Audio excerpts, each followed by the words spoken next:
তোর শাস্তি দিতে হবে হলো 5টা ইট একত্রের রশি দিয়ে বেঁধে উনুতে ঝুলাই দিতে হবে, দিয়ে সারা বাংলাদেশে টেনে নিয়ে বেড়াতে হবে। এই হলো উপযুক্ত শাস্তি। সারা বাংলাদেশে একটি ঘটনা নিয়ে আলোচনা সমালোচনার জন্ম দিয়েছে, সেটা হলো জামায়াতে ইসলামের একজন এমপি সাতক্ষীরা 4-এর গাজী নজরুল ইসলাম।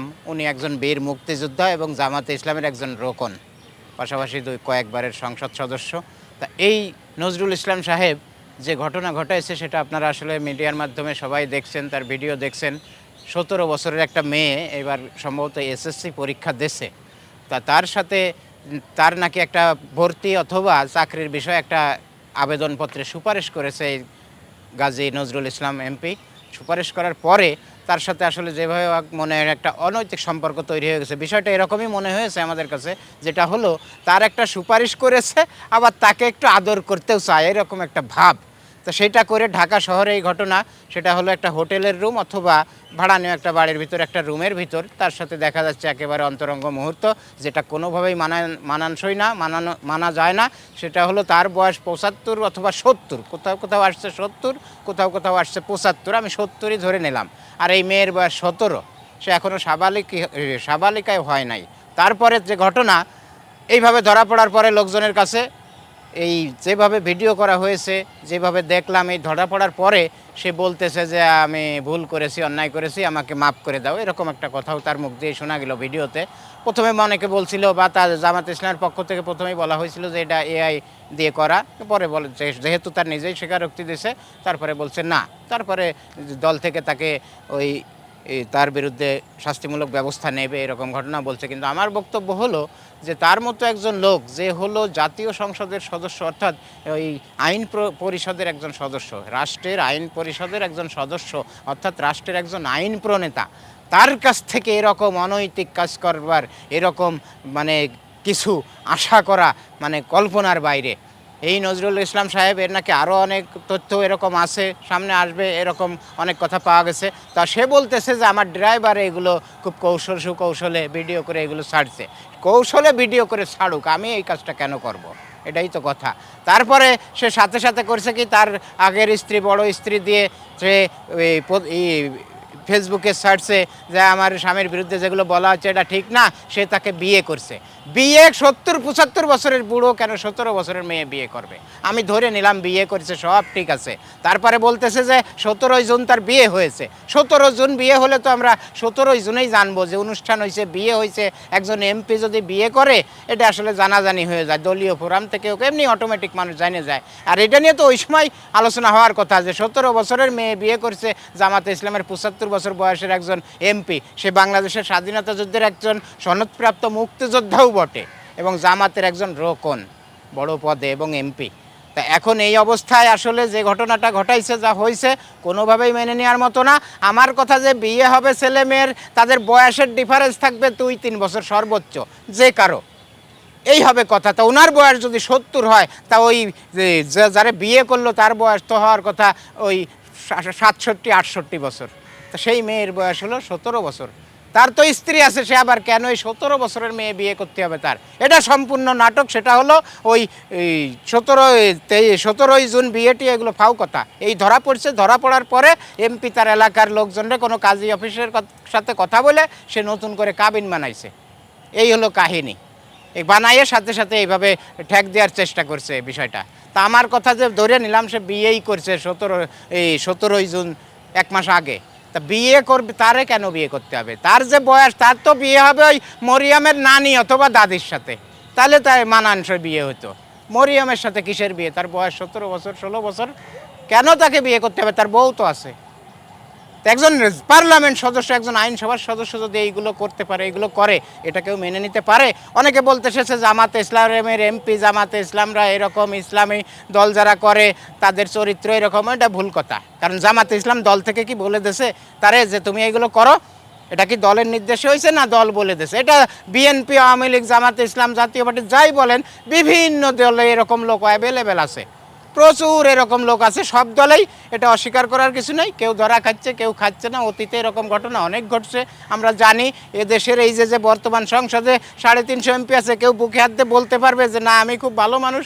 এই গাজী নজরুল ইসলামের মতো না, তাও হয়তো সবাই বলতে পারবে না, কেউ কেউ বলতে পারবে হয়তো।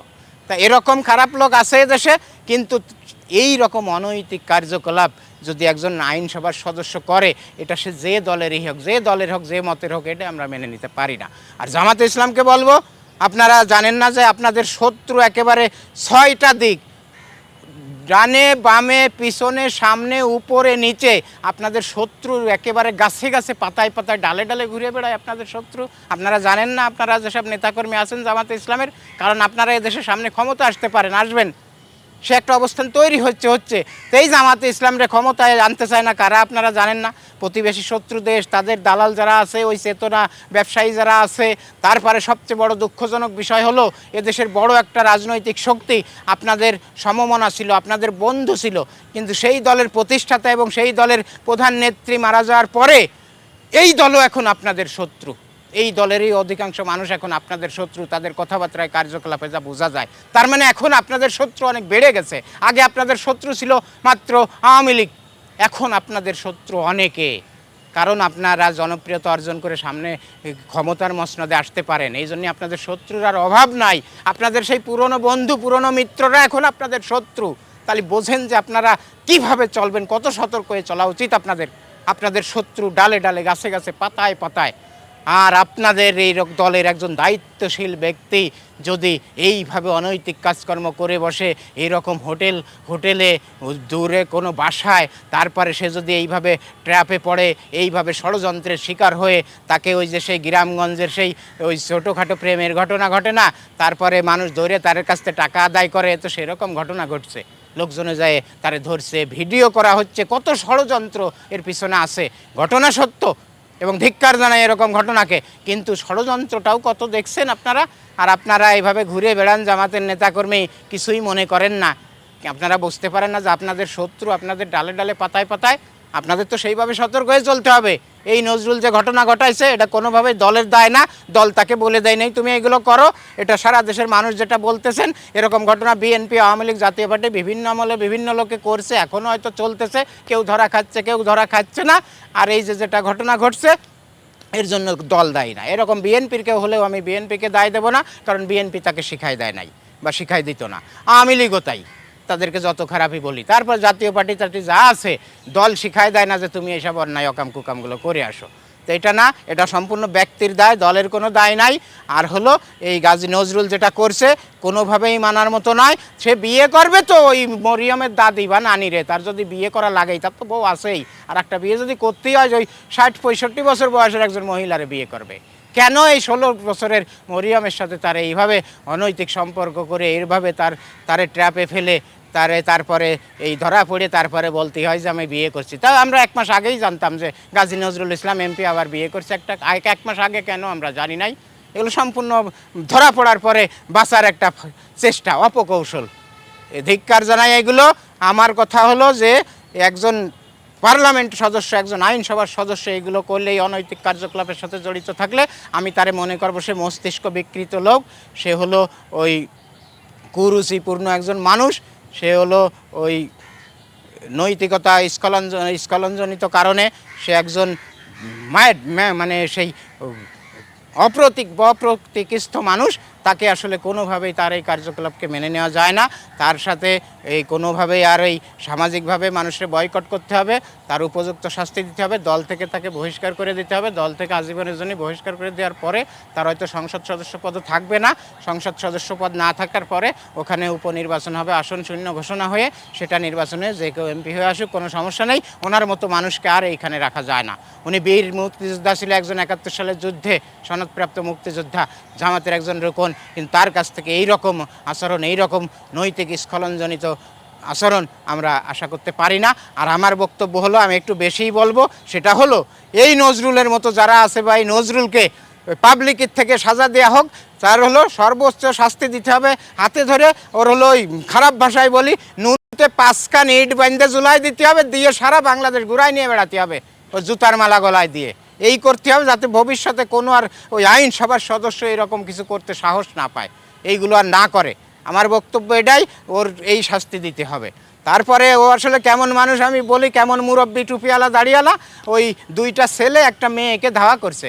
তা তা এক যায় সামনে একেবারে টুপিওয়ালা দাড়িওয়ালা এক মুরব্বী দেখে ওই মেয়েটা যে তাকে জড়ায় যাচ্ছে, বাবা আমাকে বাঁচান, ওরা আমাকে লাঞ্ছিত করবে, ইজ্জত করবে, হেন তেন ইত্যাদি ইত্যাদি। তো ওই মুরব্বী ওই মেয়েটার মুখের দিকে তাকায় বলে কি, মনিরে তোমার যে সুন্দর চেহারা, ওদেরকে আর কি বলবো, আমারই কী রকম ঠেকতেছে। তাহলে বোঝেন যে ওই দুই ছেলে বেশি খারাপ না এই মুরব্বী বেশি খারাপ। তাই এই গাজী নজরুল হলো সেই রকম একজন মুরব্বী, এই বিয়াদব খারাপ মুরব্বী। এর উপযুক্ত শাস্তি হওয়া দরকার। সে যে বিয়ের কথা বলে পার পেয়ে যাবে, এটা বললে আসলে আর আইনে কিছু করা যায় না, ওরা হলো পাবলিকদের ধরে পিটাতে হবে। ওই দেখলাম এলাকায় ঝাড়ু মিছিল টিছিল অনেক কিছু হচ্ছে, তার এলাকায় অবাঞ্ছিত ঘোষণা হয়েছে, আরও কিছু হবে। তো ওর শাস্তি দিতে হবে হলো 5টা ইট একত্রের রশি দিয়ে বেঁধে ঝুলাই দিতে হবে, দিয়ে সারা বাংলাদেশে টেনে নিয়ে বেড়াতে হবে। এই হলো উপযুক্ত শাস্তি, এইটা দরকার।